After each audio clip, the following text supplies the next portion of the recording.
кто-то сказал, что красота спасет мир, да? Я даже знаю кто, но не будем, так сказать, критиковать человека, а просто скажем, красота не может спасти мир, потому что она, это субстанция субъективная.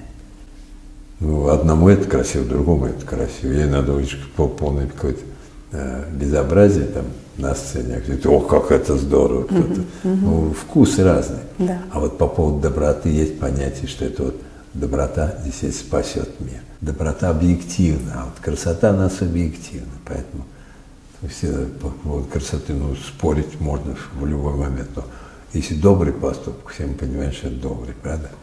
Вместо того, чтобы всю жизнь ругать темноту, надо зажечь одну свечу.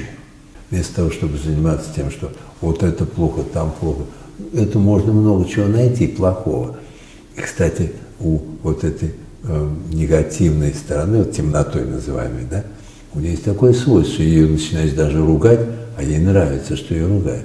Значит, меня замечает, значит, я... Она больше становится. Да, она так становится больше, пухнет. И уверенней. Да, и уверенней.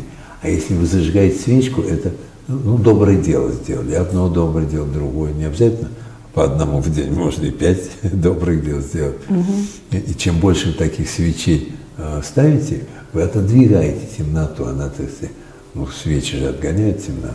Да. Чем ее ругать, вот ставьте свечку за свечкой, и вокруг вас будет поле доброты. Мир может быть только когда добро побеждает. Понимаете, вот.